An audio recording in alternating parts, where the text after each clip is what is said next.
What's up, tribe? How you guys doing? This is 90 Day Fiancé, Season 8, Episode 12. Go ahead and hit that subscribe button, and I hope you like this video. So, listen, this whole episode wasn't really giving me a whole lot, okay? Let's just go on down the list.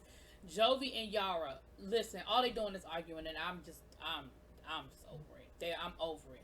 She's still mad. She asked him to stop drinking. She said, listen, I need you to really stop drinking so much. You know, we need to be getting ready for the baby. We need to be buckling down and getting ourselves together and getting ready for this whole baby situation. And he's like, I'm okay. I'll try. You know, I'm sorry that, that you were unhappy. You know, when I looked up, every time I looked up, you looked like you were talking to people and you were socializing and you were mingling. So I thought we were good. I didn't know you were still mad. I didn't know that you were unhappy or that you weren't enjoying yourself. And she was trying to say he was drunk the whole time. And I don't know whether, listen, at this point, every time I see Jovi, he got a drink in his hand. So I don't know if Jovi is always drunk or he just always on his way to being drunk. I don't know. Then we got to talking about the wedding again. Listen, Yara done already told y'all 5,000 different ways. She is not having no wedding because her family can't be there. And she don't think it's fair to her family that she has a wedding with Jovi's family and her family can't be there. And so she done already told y'all. And the mama is not happy about it. The mama was like, listen, if my son get married and I can't come to the wedding, oh, it's going to be some problems. Mama, what you gonna do? Like, I hear what you're saying, and I feel how you feel, but for real, like, at the end of the day, what you gonna do about it? And Yara keeps threatening to go back to the Ukraine. And Jovi was like, you ain't going nowhere. I don't even know why you tripping. You ain't going nowhere. And, Yara is like, listen, you are acting like I begged to come to the United States. You are acting like I was one of these women that was trying to be pressed to get out of the Ukraine. I wasn't. I love the Ukraine. I had a good life in the Ukraine. I had a job. I had friends. I had a social life. I wasn't pressed to come here. I was coming here because you were here. Let's be clear, sir. I ain't one of them people. Okay? That, like your parents seem to think I am. I ain't one of them people, okay? I'm coming to the Ukraine. I came here to be with you. She also wants to get out of New Orleans because she said that New Orleans ain't nothing but partying and drinking. She said that Jovi, she can tell that he's been trying harder, that he's been trying to put forth some effort.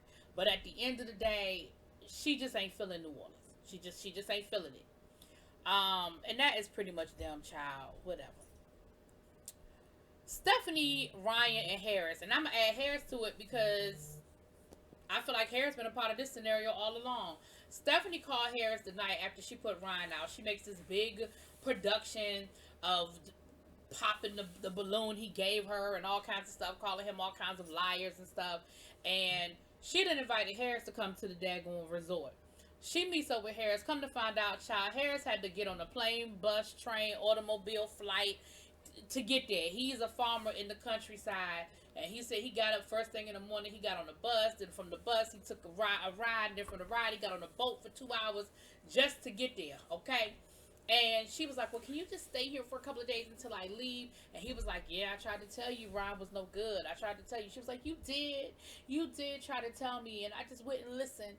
Yeah, I told you that. And then in his confessional, he talking about some, I think I could do well in America. Like, everybody in America lives better than we live here. So, yeah, I would love to get to America. And she's rich. So, we already know what Harris is about.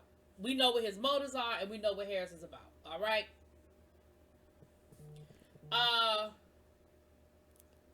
Is it Brian and Julia?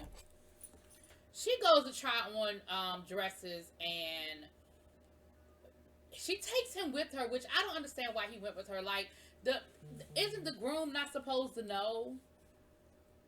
Like, he's not supposed to see the wedding dress before the wedding, right? So why Brandon, I said Brian, Brandon. Well, anyway, I got a little ahead of myself. So they're not pregnant. They took the pregnancy test. She's not pregnant. And of course, everyone is relieved by that little bit of information. And so now they're back to planning the wedding, and he doesn't want to necessarily get married in a church. And she's like, That doesn't make sense. Like in Russia, that's part of makes that's like the blessing of the wedding. Like you get married in a church. Like I want to get married in a church, and Brandon is just not all that keen on getting married in a church. And then, like I said, they went to go try on dresses, and this supposed to be a that is supposed to be a moment. You know, we just went did this a couple weeks ago with my sister. She's getting married, and we just went and looked at the dresses, and it was a moment. It was me, my sister, her best friend, and we just had a really good time. You know, and she was very, you know, it was a moment. It was really, really, really a moment. And I just feel like she didn't get that. I mean, Brandon was there and he liked everything. He ain't had no emotion, no response to any of it. He told his mother not to say anything. And I was like, now's the time for her mama to talk. Like, of all the times that the mama wasn't supposed to say nothing, now's the time for the mama to talk. Say what you like, what you don't like, what looks nice to her, what doesn't look nice to her. This is the moment. And I just feel like she didn't get that. I sort of felt bad for her because it just wasn't a good moment for her. Natalie and Mike, listen. I'm so sick of Natalie and Mike. So Natalie calls her friend in the Ukraine, and her friend in the Ukraine tells her, girl, I'm gonna need you to just chill out. Chill out and be patient.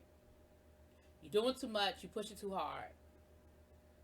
Hear what he's telling you. Stop living in the past and enjoy the moment. And so she was like, I think you're right. I think you're right. Now listen, y'all tell me, does Natalie look like she done picked up some weight in this episode? Her face look a little rounder. I heard that she pregnant in real life. And I'm wondering if, you know, they filmed this over time. Her face just looked a little rounder to me. Maybe it was just me. Y'all tell me if y'all saw what I saw. But she looked a little thicker. Not fat at all. No, not fat at all. But just a little, her face just looked a little round in there. But anyway, so she goes to talk to Michael and she apologizes.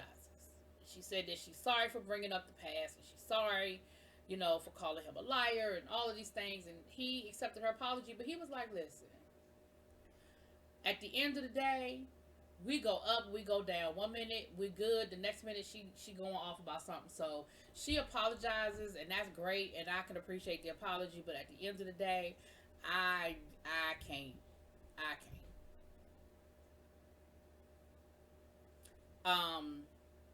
And child, she's still waiting for that damn ring. I wish she would let that ring go, because he clearly is not gonna give you that ring back no time soon. Like, girl, if you don't let that ring go, I don't know, child. All right, now Tariq, Hazel, and Minty. Tariq, you think you slick?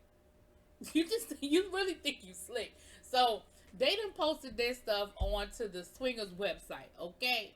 And they not really getting no hits, or at least according to Tariq, all the hits they getting are bots, and they're not real people. And he's like, what are we doing wrong? What do we need to do to get real people? And he's talking to Hazel saying, you know what? I've got a good idea. Maybe we should call Minty and find out from her what we need to do. Child, Minty is in the Philippines or Thailand or wherever. No, she in Thailand. What in the world can Minty tell y'all about getting a girlfriend in Virginia? Boy, bye. You just wanted to get Minty on the phone. You wanted to see her, and what you was hoping was that you was going to be able to get Minty and Hazel to get along so that you would at least be alright to call her sometime. Maybe even fly her over from time to time so y'all could have a little reunion. Okay? That's what you was really hoping. And Hazel ain't stupid. Hazel peeped it. Because Hazel was like, I ain't feeling it. And she agreed to do it. She said, the only reason why I'm agreeing to do this is because I need to know if I can trust Tariq. Tariq, you ain't know it was a trick. You ain't know it was a test. You ain't know that Hazel was setting your ass all the way up. And baby, she got you. Oh, she got you. She got you good. Oh, she got you. The minute Minty came up on that screen, you were like, hey! There she is. I said, if I was Hazel, I probably would have popped you in the back of your head. You got way too excited when you saw Minty pop up on that screen. And on the flip side, Minty was doing her best to get on Hazel's last damn nerve. She did everything she could to get up under that girl's skin. Hazel, I mean, don't get me wrong. Hazel ain't no saint, because Hazel didn't even want to speak to that woman. Hazel, Minty said, "So you're not gonna say hi?" She said, "I don't know yet."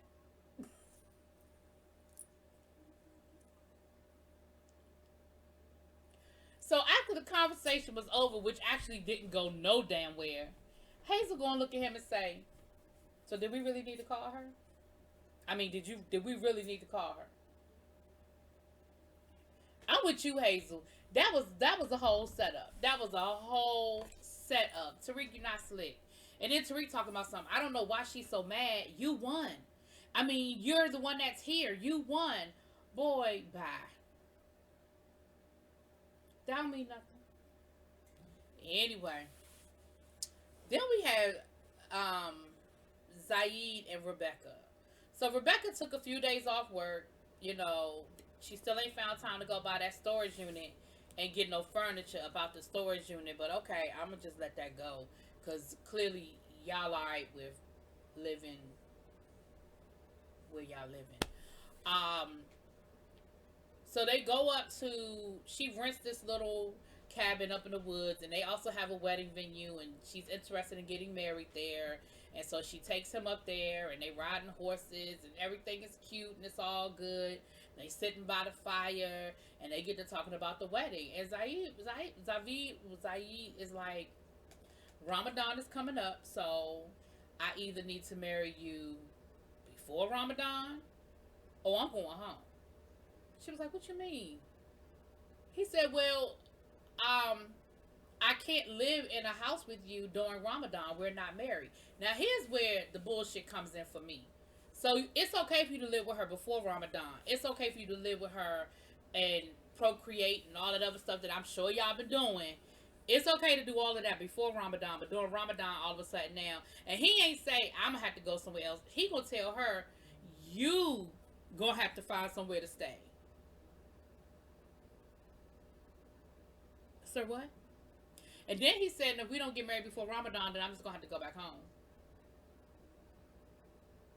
She said, "Well, why you ain't said all of this before you got here?" And he mumbled something about with the visa and the timing of the visa. I get that you might not have had all that planned out, but I feel like you could have said that on the phone before you came. I feel like you could have said that when you got there. Like, and her and then on the flip side of that, she talking about something. "Well, I don't want to get rushed into something, because that's what I did with my last husband, and the minute we got married, he totally changed on me. So I'm just, I don't want to be rushed into getting married." Girl, you got 90 days. Even under the best circumstances, you got 90 days. And Zaid is good with going to the justice of the peace. Like, he don't care about having no wedding. And of course, she wants a wedding. And I'm thinking to myself, girl, you done got married. This be your third wedding. You still want a wedding? Like, you can't just go down to the justice of the peace. You not okay with going down to the justice of the peace? Girl, if you don't go somewhere, child. And Zaid was like, what you want me to do? Like, I don't know what it is you want me to do. What you want me to do? Anyway. Alright. So then we have, oh shoot. What's my girl? The one in France. Oh Lord. I don't remember her name. Oh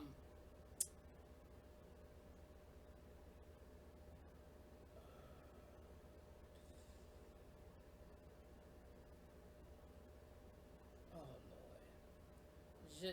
Amira. Amira. I don't know why I was great cover with something. I was great make up a name. Yeah, I know I'll do that. Amira.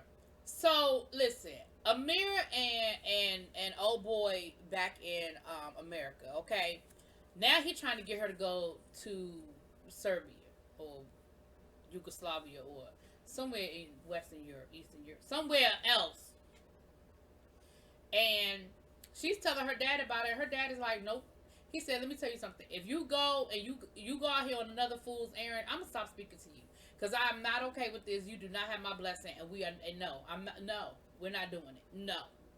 And so of course she's like, "Well, I don't know what to do. My dad, I love my dad. I respect my dad. I don't know what to do. I don't know what to do." So she calls him. He done went and got an immigration attorney. You know what? Maybe that's what you should have got before. Because they talked about the fact that the visa is expiring. And she said what I've been saying all along. If the visa expires due to no fault of your own, you can apply for an extension. I think that COVID and the fact that she literally could not fly into the United States is a good enough reason to apply for an extension. But I feel like y'all should have done that 2 months ago. Then she also said, well, I don't know why. She said a lot of people have done what you did successfully. I'm not sure why you got put into detention. She said, well, how did you answer the question when they asked you? And she said, well, I'm here to visit my fiance from America. And she said, oh, well, they might have thought that you was trying to get married in Mexico and stay in Mexico. She was like, what you probably should have said is we're just going on vacation. And y'all probably would have been fine.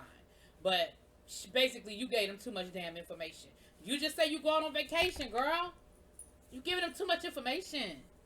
But, you know, the lawyer said, hey, going through Serbia could work, you know. She said, but you could also just file, you know, for the extension. That's what you really need to do. So then they get off the phone with the lawyer, and he's talking to her about it. And she's trying to tell him, listen, I really don't feel comfortable doing this. I'm still not really recovered from the fact that I spent time in a detention center the last time while you was eating steaks and getting massages and riding the ATVs and going to the pool while I was sitting in a detention center. I'm really not ready to chance this again. She said, but you really made me feel like I had no choice the last time. You really made me feel like I had to do it. And he was like, sorry. No, that's not true. What are you saying? So you're making this my fault? You're blaming me? Yes. Yes, I am. I just can't believe you blaming me. I can't believe you putting this on me. Well, I am. She not, but I am. And they end up getting into like a little argument. So, of course, now she feels even more obligated. Because now she's like, he's mad at me. I don't want him to be mad at me. Girl, she gonna end up in Serbia, child. And I don't know if she gonna make it to America this time. But they need to just file that damn extension. Just file the extension, y'all. Doing too much. Anyway, that's it. That's all. Y'all let me know what y'all think. Drop it in the comments, please.